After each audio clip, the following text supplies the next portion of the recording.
rêve, moi, c'est d'avoir un ballet. Je voudrais avoir 10, 15 danseurs et avoir ce fonctionnement de ballet pour atteindre ce niveau d'excellence. Parce que le niveau d'excellence, on ne peut l'avoir qu'en répétant tous les jours. Je ne vais pas mettre la danse de club telle qu'on la voit traditionnelle. J'ai envie d'être dans une gestuelle hybride. Une danse de club avec des finitions classiques, avec peut-être mettre cet impact électro dans la danse classique.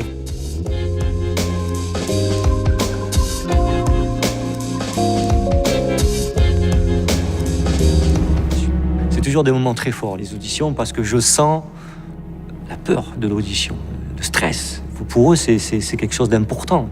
Je sais très bien que ce qu'ils vont faire dans leur démonstration, c'est du 60% de ce qu'ils peuvent faire.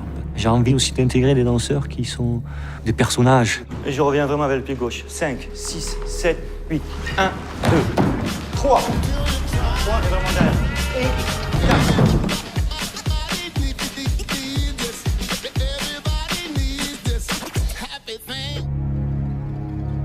Et puis je leur demande d'avancer, de se mettre au milieu du plateau, de ne pas bouger et d'avoir des faces devant. J'aime bien cet exercice parce que ça les déstabilise, ils ont souvent l'habitude de danser, alors que quand ils se posent comme ça, eh bien, tu vois un petit peu le côté sensible, l'humain.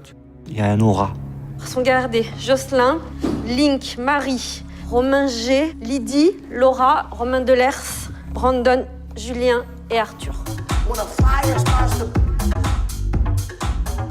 Dès les premières journées, on s'entraînait entre nous, on échangeait, donc c'est une manière pour nous de faire connaissance. Au lieu de se dire bonjour, je m'appelle Marie, on danse l'un face à l'autre, on s'échange, on montre sa danse. Ok. Il y a deux solutions, parce que je la travaille en même temps que vous, cette chorégraphie. On peut aussi bien rester, chacun regarde un peu ses mains dans son interprétation un peu différente, même si on a la tête droite-gauche, et arrivement, on se cale tous sur celui-là. Il peut y avoir cette solution-là. Mettez-vous d'ailleurs, comme s'il y avait quelque chose, comme s'il y avait quelque chose dans les mains qui allait. Moi, j'arrive pas, par exemple, à trouver quelque chose. Je me mets sur le plateau avec eux. J'essaie de vivre la chose avec eux, le mouvement avec eux pour sentir s'il est juste ou pas. C'est une chorégraphie à base de spasmes, de coups de nerfs.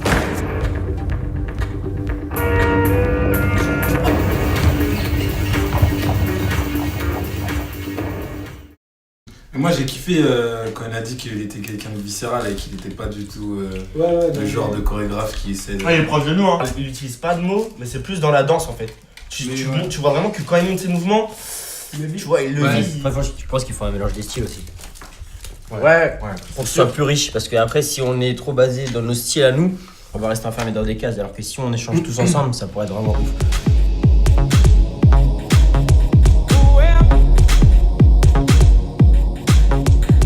Ce qui est chouette, c'est que on est assez complices avec Jérôme et je pense que du coup, on s'est juste servi de ça naturellement pour créer le duo. Pour moi, l'image que je retiens, c'est quand tu la suspends comme ça avec la main, avec le pied, et que tu passes sur elle, et que vous faites ces jeux de bras. On a voulu jouer un petit peu sur la malice qu'on peut avoir quand on veut taquiner quelqu'un dans le couple. Anthony, il voulait 3 duos qui racontent 3 histoires différentes. Et en amour, il y a plein de manières différentes de vivre une histoire d'amour. Donc nous, ça a été plus le côté très passionnel, très fusionnel. Avec Marie, on s'est tout de suite trouvé artistiquement. C'est-à-dire qu'on s'est dit, vas-y, on va improviser ensemble. On a vu qu'il y avait des choses qui sortaient automatiquement. On a une gestuelle tous les deux assez fluide, on aime bien la lenteur, prendre son temps et tout. Donc je pense que de par notre gestuelle, ça a donné ce côté amoureux qui se dégage. Alors mon couple avec Laura, ça n'a pas été évident au début parce qu'en fait on est très différents artistiquement. C'est en créant des affinités hors plateau, je pense qu'on a réussi à faire quelque chose de joli. On a pu quand même dépasser nos limites et nos difficultés, donc ça c'est cool. Et maintenant on fait un duo qui a du sens.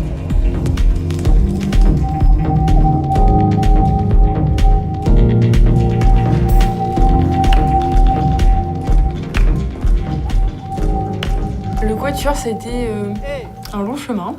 Tous les jours, une nouvelle direction au niveau de l'interprétation.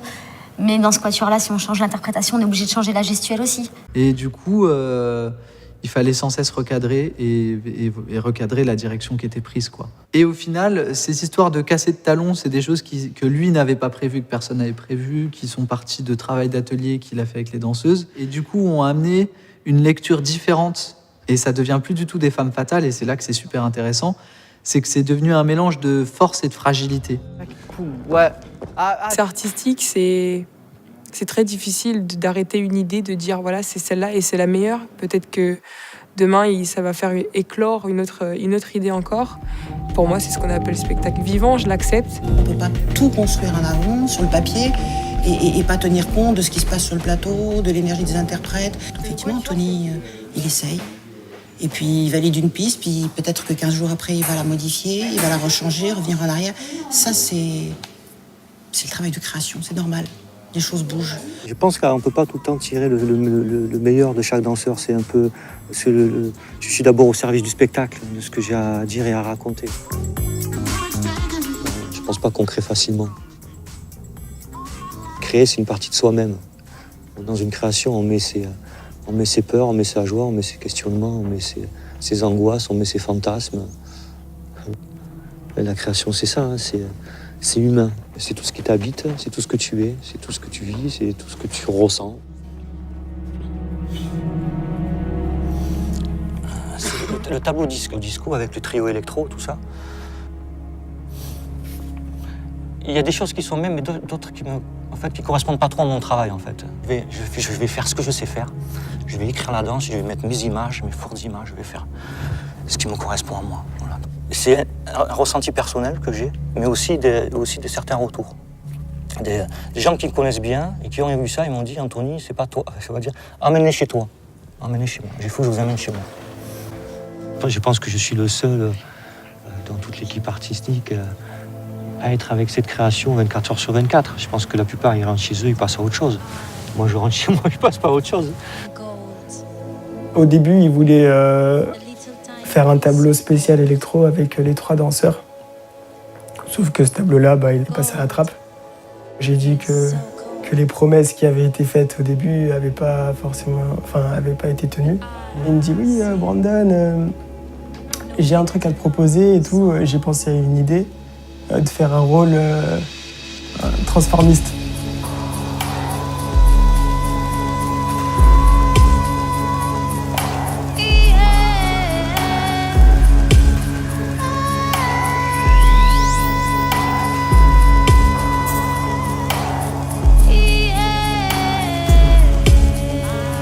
J'ai eu du mal à marcher en talons au début. Voilà, je galérais, je demandais à Lydie de m'apprendre un peu. Aux filles, à Laura, à Lydie, tout ça, je galérais vraiment, je marchais vraiment comme un bonhomme. C'était très drôle. Mais petit à petit, je commençais moi aussi à me sentir à l'aise dans le personnage.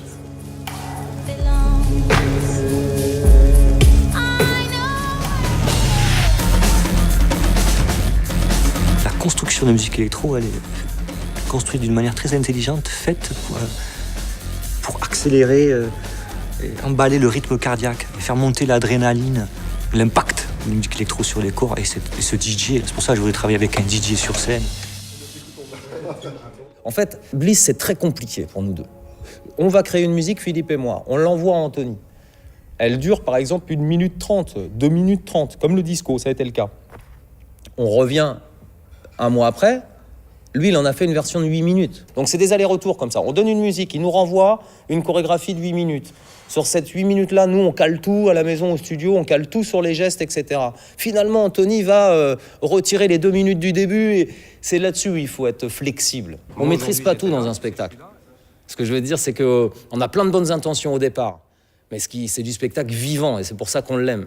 Et c'est parce que c'est vivant et que l'addition de toutes ces énergies et de la jeunesse et des plus anciens, entre guillemets, comme nous, on fasse naître quelque chose qui nous surprenne.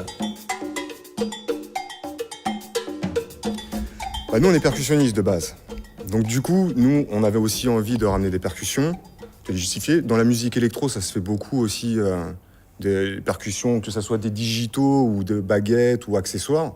Donc nous, on avait envie de travailler là-dessus. Et puis on travaille beaucoup aussi sur la transformation du son acoustique, de nos instruments acoustiques.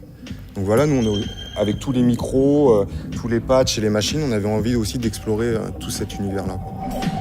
La transformation du son, toutes les musiques ethniques qu'on a étudiées, qu'on étudie encore, on a envie d'utiliser tout ça et de faire notre propre son et d'avoir notre identité musicale là-dedans.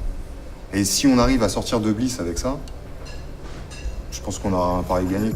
On doit être de temps en temps les DJ, puisqu'il nous a donné un rôle, donc les DJ de ce lieu, de cette boîte de nuit dont on ne sait pas où elle est dans le monde. Et en même temps, pour moi, on doit être les narrateurs omniscients de ce qui se passe. Le hip-hop et le classique, ce sont deux techniques. Elles se ressemblent parce qu'il faut des années de pratique pour maîtriser la danse hip-hop et maîtriser la danse classique. Et ce sont des danses de virtuoses aussi. Les danseurs classiques, c'est des virtuoses. Cette alchimie entre le ciel et la terre. Voilà ce que je veux dire. Entre ce danseur qui maîtrise l'espace aérien et ce danseur hip-hop qui maîtrise le sol. Et je trouvais que ces deux techniques dans un seul danseur pouvaient apporter quelque chose d'unique. Yes. Ça fait pas mal au bras, c'est pas mal ça. Pas mal le son. Je pensais que les bars allaient enrichir leur trio, mais les bars ont pris trop d'importance. Alors qu'il fallait qu'ils fassent d'abord leur trio tel qu'il était et trouver les bons moments pour que les bars puissent s'y intégrer.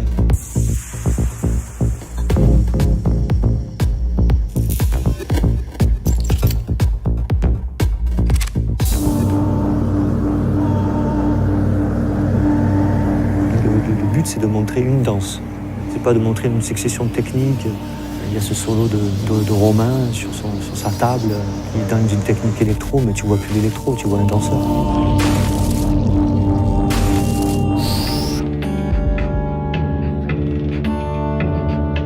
2 heures avant la première, il y a plein... Enfin, c'est toujours pareil, on a toujours l'impression qu'on pourrait continuer encore pendant un mois, approfondir et continuer. Et il y a des pistes qui ne sont pas finies d'explorer, quoi. Il y a encore du potentiel sur le plateau, en danse, en présence, il y a encore des choses à affiner.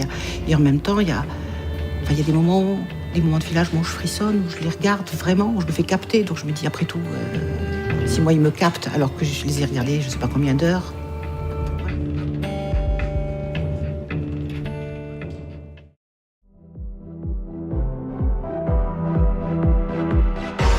celebrated outcast, that'll be me. A black sheep winning your rat race, doing what I love, despite you mockers who hate. An innovative artist, claim my name. You're gonna say it, you're gonna say it. A celebrated outcast, that'll be me. A black sheep winning your rat race, doing what I love, despite you mockers who hate. An innovative artist, claim my name.